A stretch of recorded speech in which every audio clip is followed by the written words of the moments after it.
Price lord children's. Jesus loves all daily bible ஸ்கூலுக்கு கர்த்தராகிய இயேசு கிறிஸ்துவின் இன்ப நாமத்தினால் உங்களை ஆசீர்வதித்து வரவேற்கிறேன் சில்ட்ரன்ஸ். இப்போ ஆன்டி கூட சேர்ந்து ஜெபம் பண்றீங்களா? அன்பு நிறைந்த ஆண்டவரே, டெய்லி பைபிள் ஸ்கூல்ல கலந்து கொள்ளுகிற பிள்ளைகளை ஆசீர்வதிப்பீராக. அவர்களை உங்கள் ரத்தத்தினாலே வேலடைத்து காத்து கொள்வீராக. இந்த சபிக்கப்பட்ட சாத்தானும் பிள்ளைகளை தொடாதபடிக்கு சிறகுகளால் பிள்ளைகளை மூடிக்கொள்ளுவீராக. தகப்பனே, அவருடைய ஆவி, ஆத்மா, சரீரம், சிந்தனை எல்லாவற்றையும் ரத்தத்திலே வேலடைத்து காத்து கொள்ளுங்க.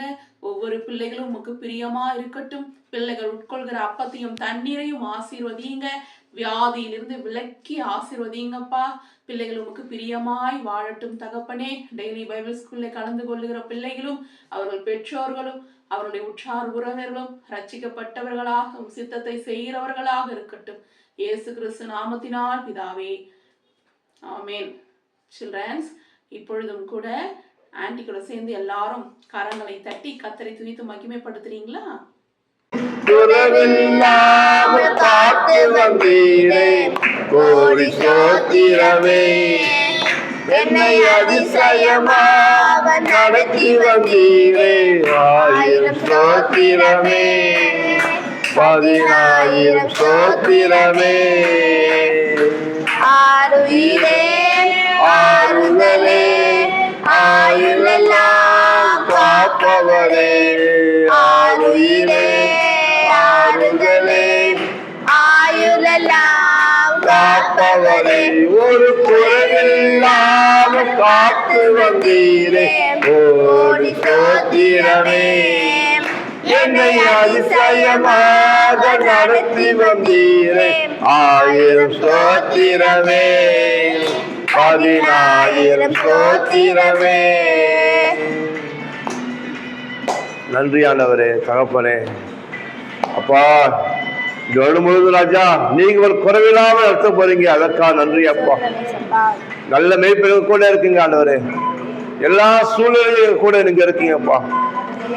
கர்த்தருக்கு நன்றி செலுத்துகிறோம். நல்ல மேய்ப்பனே, வருஷத்தின் நன்மையினால் முடி சூட்டி மகிழ்ந்தீரே, வருஷத்தின் நன்மையினால் முடி சூட்டி மகிழ்ந்தீரே, பாதைகளையால் கொழுந்தீரே, எல்லா வாதைகள் நீக்கி மகிழ்ந்தீரே, பாதைகளையால் கொழுந்தீரே, எல்லா வாதைகள் நீக்கி மகிழ்ந்தீரே. ஆருயிரே ஆறுதலே, ஆயுளெல்லாம் காப்பவரே, ஆருயிரே ஆறுதலே, ஆயுளெல்லாம் காப்பவரே. ஒரு குறைவில்லாமல் காத்து வந்தீரே, கோடி ஸ்தோத்திரமே. என்னை அதிசயமாக நடத்தி வந்தீரே, 1000 ஸ்தோத்திரமே, 10,000 ஸ்தோத்திரமே. நீரே துதிகளுக்கு பாத்திரர் ஆண்டவரே. நீ துதிகை மத்தியில் வாசம் செய்கிற எங்க தகப்பான், எங்க தேவதை, எங்க அப்பா ஆண்டவரே. அப்பா, துதிக்க கொடான கொண்டு தூதர்கள் இருக்காங்க. நாங்க துதிக்கும் போது என் முன்னே செய்தே, பயணத்தை காத்தீரே, என் முன்னே சென்றீரே, பயணத்தை காத்தீரே, மகிமையால் மூடிக்கொண்டீரே, எங்கள் குடும்பத்தை காத்து வந்தீரே, மகிமையால் மூடிக்கொண்டீரே, எங்கள் குடும்பத்தை காத்து வந்தீரே. ஆருயிரே ஆறுதலே, ஆயுளெல்லாம் காப்பவரே, ஆருயிரே ஆறுதலே, ஆயுளெல்லாம் காப்பவரே. ஒரு குறைவில்லாமல் காத்து வந்தீரே, கோடி ஸ்தோத்திரமே. என்னை அதிசயமாக நடத்தி வந்தீரே, 1000 ஸ்தோத்திரமே, 10,000 ஸ்தோத்திரமே. அப்பா நான் என்ன செலுத்தும் ராஜா, ரட்சிப்பின் பாத்திரத்து கரங்களை உயர்த்தி ஆண்டவரே தேவன மகிமையை செலுத்துகிறோம், கனத்தை செலுத்துகிறோம் ஐயா.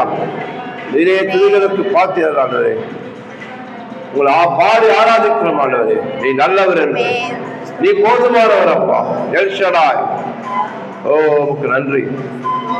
இலக்கை ஏற்றினீரே, என் இருளை அகற்றினீரே, என் விளக்கை ஏற்றினீரே, என் இருளை அகற்றினீரே, எதிரே கண்கள் உண்டாக என் தலையை நிமிரச் செய்தீரே, எதிரே கண்கள் உண்டாக என் தலையை நிமிரச் செய்தீரே. ஆருயிரே ஆறுதலே ஆயுதெல்லாம் காப்பவரே, ஆருயிரே ஆறுதலே ஆயுதெல்லாம் காப்பவரே. மார்க்கு 8ஆம் அதிகாரம் 1ஆம் வசனம். அந்த நாட்களிலே திரளான ஜனங்கள் கூடி வந்திருக்கையில் அவர்கள் சாப்பிடுகிறதற்கு ஒன்றுமில்லாத பொழுது இயேசு தம்முடைய சீஷரை அழைத்து, 2ஆம் வசனம், ஜனங்களுக்காக பரிதபிக்கிறேன், இவர்கள் இப்பொழுது என்னிடத்தில் தங்கியிருந்த 3 நாளாய் சாப்பிட ஒன்றுமில்லாதிருக்கிறார்கள். 3ஆம் வசனம், இவர்களில் சிலர் தூரத்திலிருந்து வந்தவர்களாகையால் நான் இவர்களை பட்டினியாய் வீட்டிற்கு அனுப்பிவிட்டால் வழியில் சோர்ந்து போவார்களே என்றார். 4ஆம் வசனம், அதற்கு அவருடைய சீஷர்கள், இந்த வனாந்தரத்திலே ஒருவன் எங்கேருந்து அப்பங்களை கொண்டு வந்து இத்தனை பேர்களை திருப்தியாக்க கூடும் என்றார்கள். 5ஆம் வசனம், அதற்கு அவர், உங்களிடத்தில் எத்தனை அப்பங்கள் உண்டு என்று கேட்டார். அவர்கள் 7 அப்பங்கள் உண்டு என்றார்கள். 6ஆம் வசனம், அப்பொழுது அவர் ஜனங்களை தரையிலே பந்திருக்க கட்டளையிட்டு அந்த 7 அப்பங்களை எடுத்து ஸ்தோத்திரம் பண்ணி பிட்டு அவர்களுக்கு பரிமாறும்படி சீஷர்களிடத்தில் கொடுத்தார். அவர்கள் ஜனங்களுக்கு பரிமாறினார்கள். 7ஆம் வசனம், சில சிறுமீன்களும் அவர்களிடத்தில் இருந்தது. அவர் அவைகளையும் ஆசீர்வதித்து அவர்களுக்கு பரிமாறும்படி சொன்னார். 8ஆம் வசனம், அவர்கள் சாப்பிட்டு திருப்தியடைந்தார்கள். மீதியான துணிக்கைகளை 7 கூடை நிறைய எடுத்தார்கள். 9ஆம் வசனம், சாப்பிட்டவர்கள் ஏறக்குறைய 4000 பேராயிருந்தார்கள். பின்பு அவர் அவர்களை அனுப்பிவிட்டார். 10ஆம் வசனம், உடனே அவர் தம்முடைய சீஷரோடு கூட படவில் ஏறி தல்முனத்தாவின் எல்லைகளில் வந்தார். 11ஆம் வசனம், அப்பொழுது பரிசேயர் வந்து அவரோடு தர்கிக்க தொடங்கி அவரை சோதிக்கும்படி வானத்திலிருந்து ஒரு அடையாளத்தை காண்பிக்க வேண்டும் என்று கேட்டார்கள். 12ஆம் வசனம், அவர் தம்முடைய ஆவியில் பெருமூச்சு விட்டு, இந்த சந்ததியார் அடையாளம் தேடுகிறது என்ன? இந்த சந்ததி யாருக்கு ஒரு அடையாளமும் கொடுக்கப்படுவது இல்லை என்று மெய்யாகவே உங்களுக்கு சொல்லுகிறேன் என்று சொல்லி, 13ஆம் வசனம், அவர்களை விட்டு மறுபடியும் படவில் ஏறி அக்கரைக்கு போனார். 14ஆம் வசனம், சீஷர்கள் அப்பங்களை கொண்டு வர மறந்து போனார்கள்.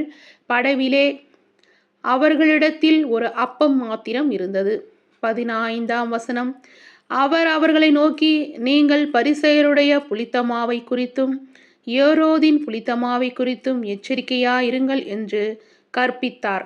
16ஆம் வசனம், அதற்கு அவர்கள், நம்மிடத்தில் அப்பங்கள் இல்லாதபடியால் இப்படி சொல்கிறார் என்று தங்களுக்குள்ளே யோசனை பண்ணி கொண்டார்கள்.